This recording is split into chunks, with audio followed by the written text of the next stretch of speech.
Hi, my name is Krista Lee, creative producer here at the Candler Foundry and the proud host of the Candler in Conversation podcast. I'm so excited for this partnership that we've done with the Doctor of Ministry program for this series on chaplaincy. We hope that these episodes not only inspire you to learn more about chaplaincy, but they also encourage you to serve communities locally and globally. And now it's time for the episode with our guest host, Dr. Roger Nam.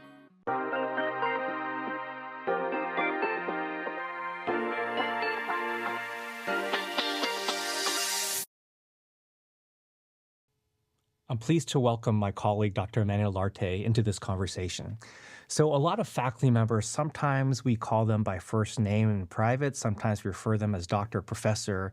But this next guest, we actually call him Bishop in many times. And I was kind of curious about that, and then I got to know him. He is an esteemed scholar, fantastic teacher, wonderful mentor. But he has a pastoral care that's embedded in all his interactions, and I think the bishop title is very appropriate. Over the last few years, I've learned conversations where his role as a bishop kind of parallels some of the roles that Korean denominational leaders have as well. And so I'm delighted to have this conversation with my colleague. Welcome, Dr. Emmanuel Lartey, to this conversation. Thank you so much. If we could begin, just tell us your title and some of the courses you teach at Candler. So it's Charles Howard Candler, Professor of Pastoral Theology and Spiritual Care. And I teach an introduction to pastoral care. I teach international perspectives on pastoral care. I also teach African or pastoral care within African contexts, African cultures, and also interreligious spiritual and pastoral care. That's a lot that you do while being bishop as well. So how did an elder in the Methodist Church of Ghana become an endowed chair in pastoral theology at Candler? So I know you studied at Birmingham. I know you taught at Columbia for a little bit, but kind of fill the gaps for me. How did that journey happen that you ended up here? I began with an interest in pastoral care right from home, from Ghana. And I think that my earliest experiences in terms of, elementary school, I went to an elementary school that was an international school. And so my frame and the form of humanity that I kind of cherish and live with best, I think, is international. And so throughout my years, I did my basic training in Ghana. Throughout my years, I always had that kind of interest and concern for international and intercultural relationships.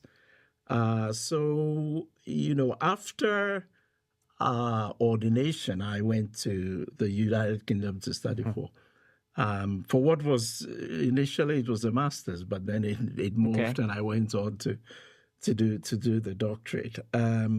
And then I went back to Ghana. So I was teaching seminary, and this was in the mid 80s, and then I was invited back to the UK. So I went back and I taught at the University of Birmingham. And it was from there that I got an invitation to come over to the United States and I taught at Columbia Seminary first, as you said, and then came to Candler and to Emory after that. Okay. But I see it all as kind of like within the trajectory of my early experience. This because I think back to my early elementary school years, and in the class there were Americans, British, Indians, Koreans. There were people from all over, and so that and I felt. As far back as then, I felt at home in that kind of a context. Right. I do remember World Cup, Ghana, Korea was a painful one. But I was shocked at how many Koreans had actually had lived experience in Ghana as we were watching that World Cup match. Yeah. It was shocking to me, but very truly international setting. I want to talk about your research trajectory a little bit, because in 1997, you wrote a book in living color an intercultural approach to pastoral care and counseling. And it was pretty prescient in trying to set pastoral care within a pluralistic setting. You even deployed the term post-colonialism, not in the title, but in the book. You use that term post-colonialism. And from my perspective as a biblical scholar, there's risk in deploying that term because it was often relegated as non-rigorous. I want you to, what caused you to use that term? You don't seem like the person that would really care what other people thought, but it was a risky venture in some regard for an early career scholar to use the term post-colonialism and to explicitly set your study of pastoral care in a more pluralistic setting. So kind of tell me about why you made those decisions in that book. It's very closely related to my trajectory of life, my experience. What I found as I was as a research student in the United Kingdom, I felt and I discovered a narrowness in the field of pastoral care. In fact, a narrowness that was shared in different fields. And we're busily being trained more or less within an English, right? Or certainly a Western, more broadly, And there was literal concern or drawing on anything outside of those particular cultural settings, and so very early on, I was dissatisfied because the subject itself did not seem to address the anthropological. It didn't address the reality of people's experience. Well, I went on and I was teaching in University of Birmingham, and in my class, even when the class was all white, we had Scots, we had Irish, we had Welsh. And I tell you, those three groups did not always see eye to eye in anything. So my interest in culture and ethnicity was piqued by that. And so I went along the path of how can people of different cultural origins understand each other, talk to each other, and live together in that. And so that was my interest, and that was what kind of propelled this. Now, one of my doctoral advisors was Professor Walter Hollenweg, right? Swiss Pentecostal, and so the term intercultural was one that he used frequently. I would say that. In those years, many, many years before it became as, common and as popular as it is now. But I say to the credit of all of those mentors that I had in those years, they were really open. My other advisor, my main advisor, Dr. Michael Wilson, was actually an English medical officer who had worked in West Africa and in North Africa, So he understood the issues of colonialism and the issues of the way people try to navigate their own lives based on their own understandings of what it meant to be human. And so they encouraged me. Go ahead. This is stuff that nobody else is doing. And this I was wondering if you're writing in defiance of the academic community, but it's good to hear they encouraged you. Not at all. It was actually very. I was in an environment. See, Birmingham, and it's still the case. Birmingham and the Selly Oak colleges, mission-centered colleges for different denominations and different traditions. Including, I may say, also different religious traditions, because right around there, there was a Center for Islam and Christian Muslim relations and all of this. That was a hub for people from all over the world. At any given time, you'll find at least 30 or 40 different nationalities in the environment. And so, so it was an environment in which international and intercultural studies thrive, but also it seriously questioned, the kind of narrow, Western approach as of, that was Right. that was the way in which education happened in that context. That is a great context for you to have been there at that time, Absolutely, because it yes. wasn't replicated in many major universities in the world. Absolutely, Wow. yeah. So you actually move on and write, and you begin to deploy the term post-colonialism in your titles, A Post-Colonializing God. And in 2020 and 2022, you edited 2 books on post-colonial spiritual care. Right. Can you define for, like, you're speaking to a master's and a first-year MDiv student, what do you mean by post-colonial spiritual care? So colonialism, the whole project of colonialism, in which particularly Western European countries, went globally, and whether by deliberate choice or by default, imposed their particular anthropologies, their particular theologies, and so on, upon people from wherever they came. This actually resulted in and has resulted in people being the colonial subject. Right. Has a particular sets of ways of being. Right. But also the colonializer also is affected and has certain ways of being in the world. So simply put, what you have is a world that has been shaped, or people who have been shaped by colonialism. And among those features, characteristics, you find the colonial subject having certain orientations and feelings about self. Right. Right? Impoverishment, inferiority, and some of these things that are kind of like inbuilt within the colonial subject. And,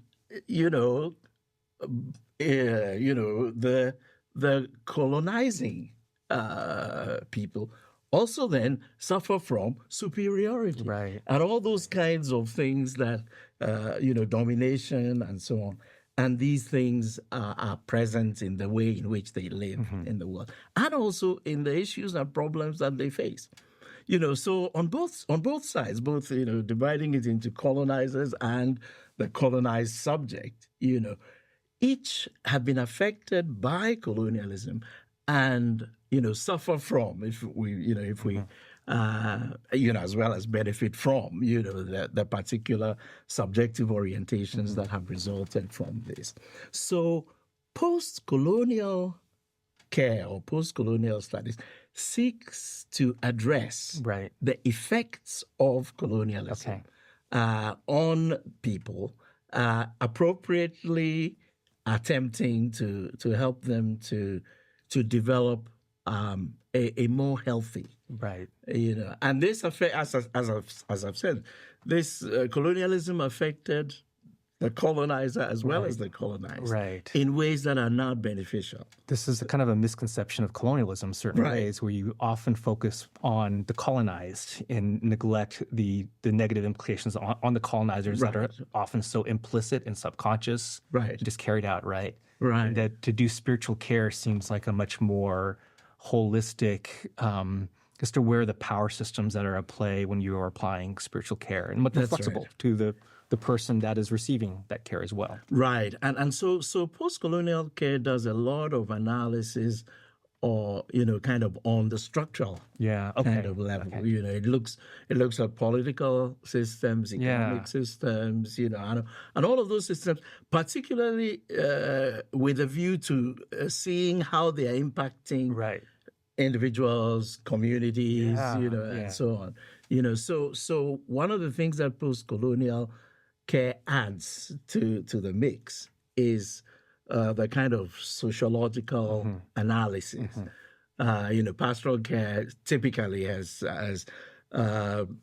focused, I wouldn't say predominantly, but largely on the psychological, and intrapsychic things. But one of the things that post-colonial care helps to unpack is the fact that, those subjective orientations are affected seriously by social and other forces, which do need unpacking. Right. And so that's what it tries to do. And for chaplaincy, it's especially important because chaplaincy ministries, the vulnerability is so upfront in there. Like you think about incarcerated populations and hospital and the sick and military, where there's certain hierarchies that seems a particularly important place where post-colonial spiritual care should be in play. Absolutely.